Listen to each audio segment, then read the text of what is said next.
Greetings, cyberdogs and citizens of the interbubs.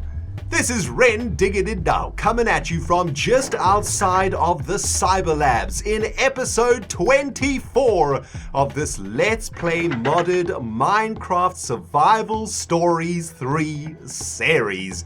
And wow, it has been a long ass time since I've got the chance to say those words, and I am delighted to be back playing modded Minecraft with you guys. In the previous episode, ISKALLBS'S, Stress Monster, and myself were working on the server hub. In this episode, my friends, I am going to be introducing you to my modded Minecraft world because I am aware that there's quite a few new viewers out there who have joined us since I started playing Hermitcraft, and I thought we would take an episode to get ourselves acquainted with what is going on in the world of modded Minecraft with ReNDoG. And to be honest with you, it's been a while since I've played on the server, and I kind of need to catch up myself. So sit back and relax, my friends. I hope you got something tasty to sip on. I got a delicious cup of rooibos tea. Give me 1 second. And I am ready to get back into modded Minecraft. Hope you guys are excited, man. And a big welcome to you if this is the first Survival Stories 3 video that you have watched on the ReNDoG channel. I would like to encourage you, if you haven't watched any of the previous episodes, to go and start from episode 1. Luckily for you, this series isn't that old. It's only about 23 episodes old, so you still have time to catch up. I'll put a link to the first episode in the description box, and you can go on a bit of a ReNDoG marathon to catch up to where we are here now. For those of you guys who have been following the other series, been played by ISKALLBS'S and Stress Monster, those guys are way ahead of us, and we got a bunch of catching up to do. But don't you worry, man. We are going to be able to get ourselves going again. And in this series, my friends, we are currently on a goal. Our main mission in this series is to build a giant space platform in the sky that is going to suck this planet dry of its resources. It is going to be called the RenStar. It is going to be self-sufficient. It is going to be freaking powered by some insanely awesome generators of some kind, and it is going to suck all the resources out of this planet. Well, that's the plan anyway. They were miles away from building the RenStar though. Oh, that's a derp right there. Change the freaking block. Oh, good start, ReNDoG. Welcome back to modded, you freaking butt. But anyway, my friends, this is the entrance. Let me just do a little bit of repair work over here because I've already damaged my freaking lab. This is the entrance to my modded Minecraft base right here on the Survival Stories 3 server. I share this server with ISKALLBS'S, Stress Monster 101. You guys can go and check out their series. I'll put some links in the description box too. And we are all playing on this. This is modded Minecraft. This is Survival Stories 3, a mod pack created by ISKALLBS'S and his team. And I would say probably one of the best mod packs in existence at the moment. It's absolutely wonderful. So yeah, if this is your first time with Survival Stories 3, your first time with modded Minecraft, welcome! It's freaking awesome. Let's get ourselves into the Cyberlabs. This is the entrance that is sort of on the side wall of what is known as the meteor cave thing. We found this place in the first couple of episodes, and I decided to build our base into a cave that was inside of this crater, which was a pretty cool location. Plus, we have a very beautiful view from out here, I think. Very, very nice. Now, we've got ourselves a very cool entrance. This entrance takes us into a decompression chamber over here. If you use your imagination, this is where we come and decontaminate ourselves because, of course, we have landed on this planet. We don't know what sort of oxygen we are breathing. We don't know what sort of diseases the mobs around here have, and we need a nice and secure and completely disease-free, sterile laboratory to work in. And every time we come into this chamber, this is where we can decompress and get all of those nasty ass bugs off us. We've also got a couple of chests up in here where we can drop off items that we want to be taken into our sorting system. This chest takes ores into an ore grinding and smelting system, which I'll show you guys in a second. And this chest sends items into our storage facility, or it's supposed to send items into our storage facility, but that is currently not functioning. So many things we need to do, guys, which is amazing. We've got many tasks ahead. Now, this button is going to open the door into our laboratory. Welcome, one and all, to the Cyberlabs. Isn't this freaking awesome? Not completed yet. The last time we were working in here a couple of months ago, we were working on this room, which is my bedroom. And as you guys can see, it looks really cool, inspired by EVE Online, which is a game that I love and I play a lot. And as you guys can see, we got a lot of work to do here. The idea is that this screen is going to be a monitor that is going to be telling us the status of our laboratory. It's going to be telling us how much power we have, how much power we're using, and all of that sort of sweet stuff, because you can do that sort of thing in modded Minecraft.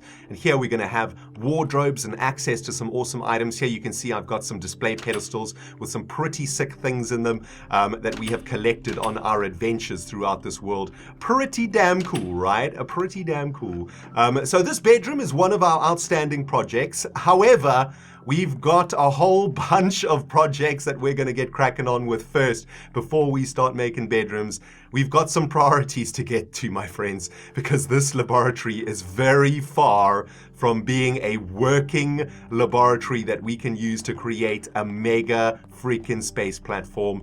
And yeah, we've got a lot of work to do. So as you guys can see down here, we got a couple of pipes running. This pipe is the item delivery pipe that sends items from the outside into our storage facility, which I will show you in a second. Down here, we have our ore processing facility. You guys can see we've got a bunch of pulverizers here, a pulverizer array, and this deals with all of the ores. And this pulverizer array sends those ores down into a furnace room that is underneath here. I'm going to show you guys that in a second. Through here, we have a workshop where we have a whole bunch of other different machines in modded Minecraft that we can use to create various items that we may require. Don't worry, we won't go into detail in this episode, my friends. We're just going to go on a little bit of a tour of the Cyberlabs so we can figure out where we are and where we need to get to. Of course, here we have a bunch of noob storage, loads of chests jam-packed with nonsense, absolute rubbish. Of course, in modded Minecraft, you have literally thousands of items that you can see in this giant list down here. And over the course of 23 episodes, we've managed to collect quite a lot of junk, as you can see.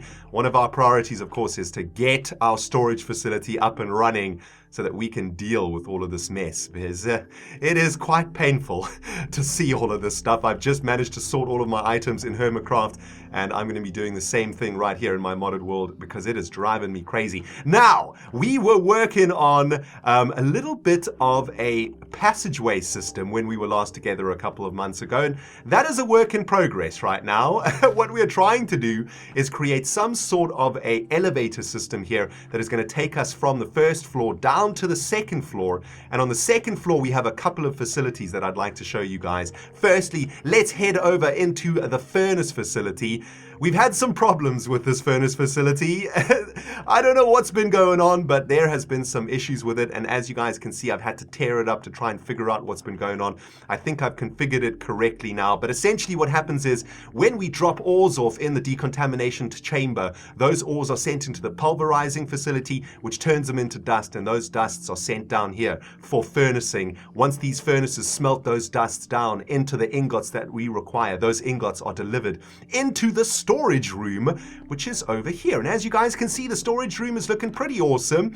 We've managed to basically catalog most of the important items that we need in modded Minecraft. We've got all of our ingots over here, and then we've got a couple of rows of other junk, well, a whole bunch of ingots, and then a whole bunch of other stuff that we sort of use on a regular basis. Now, this storage facility is tiny, absolutely minute, and definitely not up to the task of what we require. We've got a couple of overflow chests here too, and as you guys can see, these overflow chests are getting jam-packed with nonsense.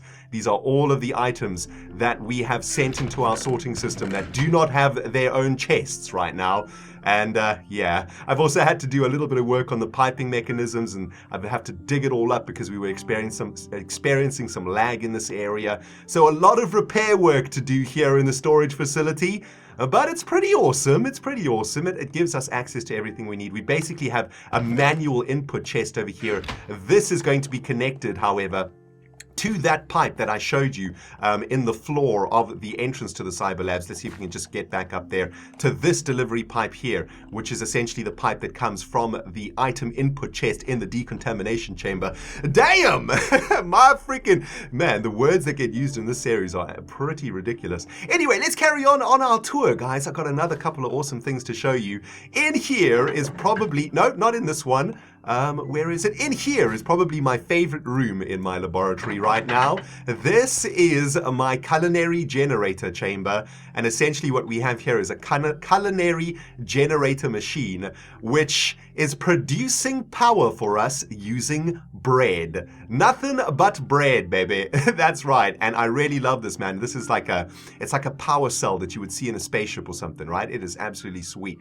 I really love it. Anyway, these are the culinary generators, and they essentially turn food into RF, which is the power that we use in Survival Stories 3. And then we can use that power to power up our furnaces and all of our machines in our workshop and be able to do a whole bunch of other stuff in modern Minecraft. Essentially, power is what makes Survival Stories 3 tick. And we are generating that power through food, which is amazing. More importantly, we are generating that power using bread. And the reason that we are doing that is because over here we have, let's see if I can actually get down here though. Over here we have a system that is turning wheat into bread, and that system is then turning the bread into sliced toast. So we are inputting wheat from a little farm that we've got outside. That wheat is getting turned into bread, or into toast rather, and then that toast is getting turned into toasted sandwiches, and then those toasted sandwiches are getting stuck into the culinary generators and thus generating a bunch of power for us. That power is being sent into our cyber laboratory, into our machines, into our arrays via this leadstone flux duct, which is basically, think of it as a power cable, right? Which is sending all of the RF or the energy being generated by this awesome machine into our cyber labs. It's powering everything up.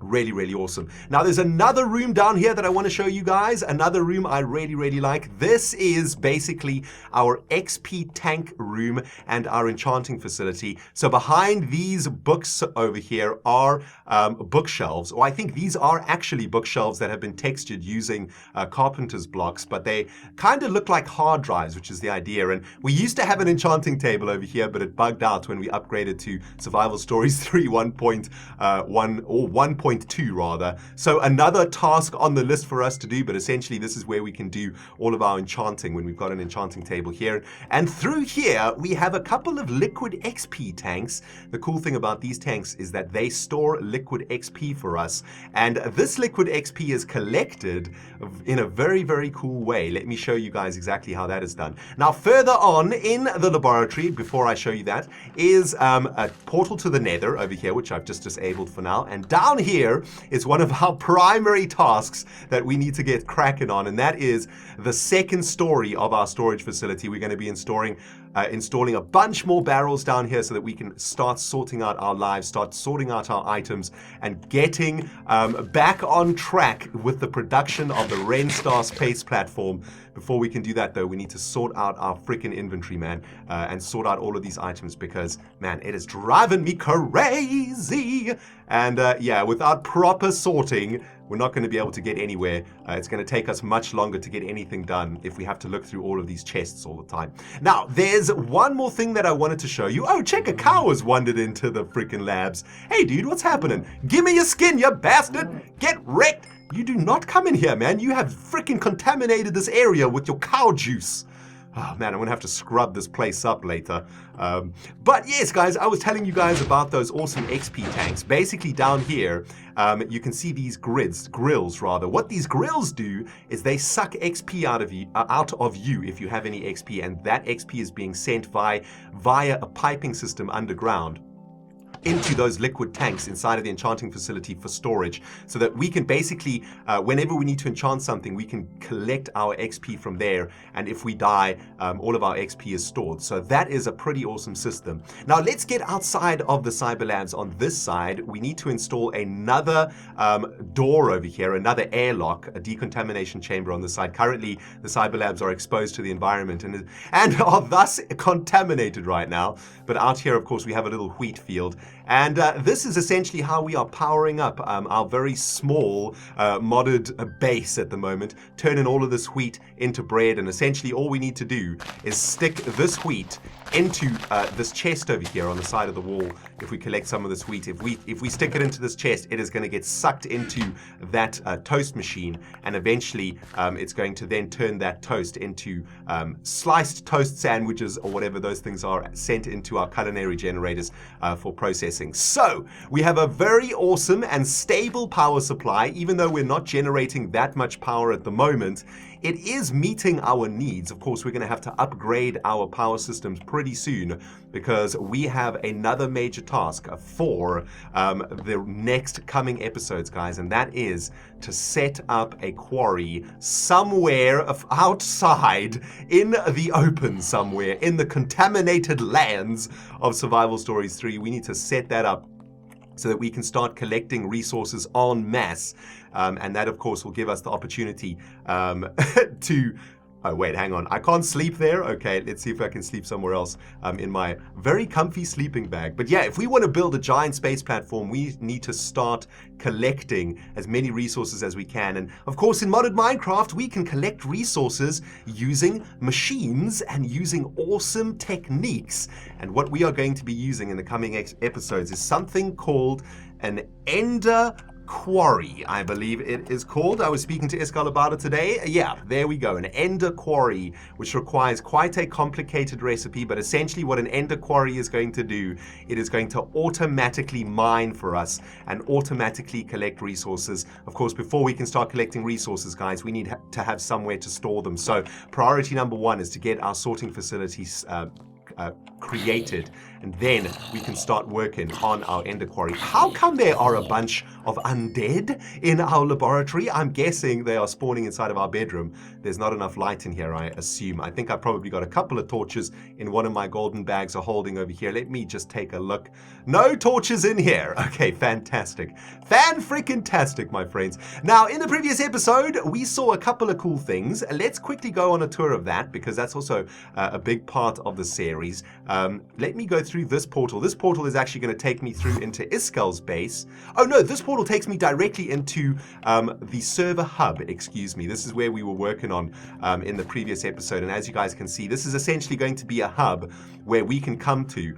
All of the people on the server, Stress Monster and ISKALL and I, we can come and meet here, and I'll be able to get to ISKALLBS'S base and Stress Monster's base from here, which is really, really sweet, using these teleporting pads, which I think is so awesome. It's one of my favorite things in Survival Stories 3 is this teleporting pad, so check it out. If we jump into ISKALLBS'S base, which takes a little bit of time to load because it is absolutely massive and absolutely amazing. As you guys can see, man, ISKALL is way ahead of us. If you haven't been watching his series, I highly suggest you go and watch it. And there, yeah, ISKALL's got some XP tanks here too that he's obviously using, which is fantastic. And if we go back into the portal, where was it? Was it on the side? Oh yes, it was on that side. Okay, a little bit of lag there, a little bit of lag. ISKALLBS'S base is pretty serious business, and we can pop into Stress Monster's base. Also, you can see looking really cool. Stress has been working hard on her stuff here too. Got a very unique look to her base, which is fantastic. Absolutely love it. We can go back into the hub over here, the server hub, and that's going to take us back into our base. So there we go. We are connected to the other players on the server, which is awesome. But we have got a lot of stuff to do in our own series, my friends, and we need to get cracking on it over the coming weeks and coming months, lest we be able to catch up with Stress Monster and ISKALL as they are way ahead of us. Now, what is our immediate goal? I hear you guys asking. Well, the storage facility number one is definitely an immediate goal. Setting up our bedroom is a sort of side quest. It's not 100% necessary, but I would like to get the monitoring system going so that we can actually check what's going on in our laboratory. It's going to be absolutely awesome. We'll be able to figure out how much power we're using, how many items we're collecting, all of that sort of sweet, sweet informational jazz that I really, really like. And I know that a lot of you guys, you modded players out there like that too. So that's very exciting. However, we have another very important goal, guys, as I mentioned, and that is setting up the Ender Quarry. And to end today's episode, I want to show you guys exactly where I plan to set up my Ender Quarry system. It is going to be absolutely epic. I'm going to show you the location. Then I'm going to talk about a little bit about how we are going to be setting up this Ender Quarry facility. Oh, baby, I'm so excited about it. It's going to be so cool. We're going to have to get ourselves over the top of this mountain, though, because on the other side of this giant mountain face is a beautiful piece of land that I want to show you that I think is absolutely perfect for quarrification. Up here we get a wonderful view of the Cyberlabs and the meteor cavern or crater. I think we chose a really cool spot for our base here. We can have a quick look at the map too, guys. As you can see, this is where our base is over here. And I do believe spawn is down here where we originally started. We ran through this desert and through this swampy area and found this meteor crater thingy and decided this was where we were going to set up our base. And I think we made a really great decision. Now, on the other side of this giant ass plateau is something really awesome. The first time I saw it, I was super inspired and super excited. And the first thing that I thought to myself was, yep, this is the perfect location for a quarry system, or a quarry outpost is what it's going to be known as. And check it out, man. We're going to come all the way to the end over the top of this plateau. And lo and behold, friends, there is an amazing valley down here. Okay, look at this. Isn't this gorgeous? It is amazing. Survival Stories 3 has its own custom terrain generation code, which is absolutely amazing, a code that you won't find in any other mod pack. And one of the most incredible things about this mod pack is the terrain generation. It is absolutely incredible. Now, what we're going to be doing down here, guys, is setting up a quarry outpost. Now, as I was explaining earlier on in the episode, we have no idea what the environment on this planet is like. And currently we are walking around naked, breathing in the air, getting contaminated by cows and various different types of mobs.